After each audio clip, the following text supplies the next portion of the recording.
Now then everybody, Travis here again, and today we are going to take a look at the cheapest airbrush kit on Amazon. Roll the intro.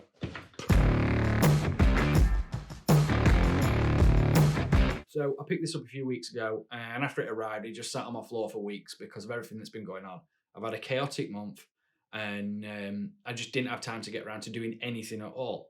So let's look at some sexy B-roll and find out actually what you get in this box. Let's go.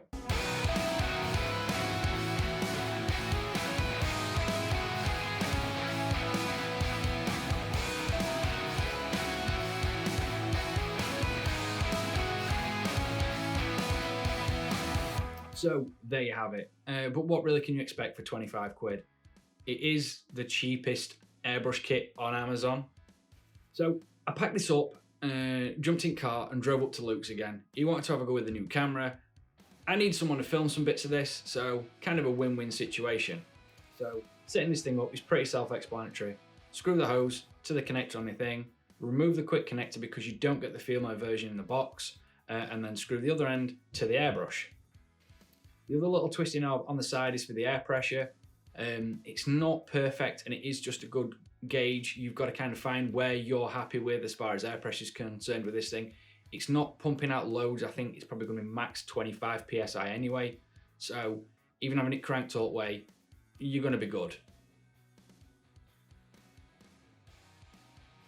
Threw some paint in the pot. I'm using Vallejo metal colour at this point, and just give it a test to see how we're going to blow front back of my hand, but make sure the needle is seated properly because clearly this had been unscrewed and pulled out so it didn't get damaged in transit. Schoolboy error on my part. And once you're happy with how it's coming out, just start painting. Now this little thing is noisy as hell. It's probably not going to be great for long painting sessions, and unless you live in a field, everyone's going to probably hate you if you're running this for too long because it is so loud. As far as first impressions go, it's not bad. The airbrush feels fine, the trigger's nice, it pushes out paint okay. It's not the best I've ever used, but it's by far not the worst either. The one I'm currently using is worse than this. Like I said, it's not the finest of needles, but with a bit of time and a bit of practice, you are able to get some good control over this. You're not going to get the thinnest of lines, but you can. It's usable. You can work with this. Pulsing is something that smaller compressors and compressors without a tank do suffer from time to time. And this one, I didn't have any high expectations. I thought this was going to be terrible. It was going to pulse like crazy. And I was kind of surprised because there was pretty much zero pulsing whatsoever. Usually that's because the diaphragm in the pump, obviously it's pulsing and there's a slight pause between the diaphragm moving and it pushing out, so you get little micro pulses in the air, and it is noticeable when you're painting. This was fantastic. Really surprised by this, that there was little to no pulsing whatsoever. I couldn't see any anyway. Is that not pulsing? No. That's unbelievable. This has turned out to be a bit of a bigger surprise than I thought. This was going to be a disappointing piece of equipment. I've used these before and they've been fine, and I think everyone can use these, but this is actually really fucking good. I'm shocked. That's ridiculous. That is really fucking good. Like, I was not expecting this level of... The airbrush is alright. It's better than some I've used. But that, it's noisy and there's lots of downsides to it, but that's really good. I am so impressed with that. Snap. That's like travel airbrush. if you're going anywhere. It's noisy. But yeah. We'll have to see how long it lasts before it burns out. Yeah.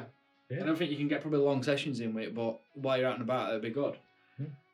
Right, so talking head time, let's go. So from using the metal colour, I decided to put a thicker paint through to see how the airbrush coat with that. The actual airbrush itself, not so much the compressor, because the air pressure is the air pressure. And I was honestly quite surprised because some of these cheap Chinese airbrushes are terrible. And the one I've got now, it's usable, but it's not brilliant, it's grindy. The aluminium ones, I try and steer clear of them if I were you. Really don't like them, and I won't ever get another one again. So all in all, really impressed with this tiny little airbrush kit for £25 from Amazon. It was way better than I expected. The airbrush is better than the one I'm using. Yeah, it's noisy as hell, but it's kind of those sacrifices, and there are going to be plenty of times where something like this to chuck in your bag to go to a friend's house, take it to work. If I know some people do get a chance to do a bit of paint at work, doing small batch painting for small commissions and things like that, this is ideal, and it's a perfect intro into actually getting into airbrushing, because I know a lot of people are scared or they think it costs way too much money, but for most of you, £25, it's not a great deal, and I think it's a great avenue for everyone to get into it. I was genuinely surprised by this little kit. I did have one of these years ago, and honestly, it was dreadful. The airbrush was pretty much the same, I think. It wasn't as good as this one. It wasn't as smooth. I don't know if the techniques they're using to make these things have got better over time. I gather so. The compressor was terrible. It was louder. It's still loud, but it wasn't as loud as the old one I've had. And like I genuinely said, I do believe these are a brilliant introduction into airbrushing to get you started. No, they are never going to be as good as a compressor with a tank. They are not going to be as good as a Badger airbrush or whatever branded airbrush you get, because when you start spending £100 plus on an airbrush, you really do notice the difference. But for people wanting to get into it and wanting to try it, give it a shot. For £25, you can't go wrong. I might have got an absolute diamond in the rough out of all of them, but I don't think it's going to be that, because they are mass manufactured, so there can't be a lot of difference. Anyway, I think I've rambled on enough. I'm not actually going to be using this anymore because I've already got one. I've already got a compressor. So if anyone would like this, is going to get you some use out of it, drop a comment down below. And in, say, 10 days to 2 weeks time, I will draw a winner and I will post it out to you, because I have got zero use for this airbrush anymore. And yeah, that'll do. So thank you all for watching. Don't forget to like, subscribe, share, do all the usual stuff, and I will see you in the next one. Travis out. Peace.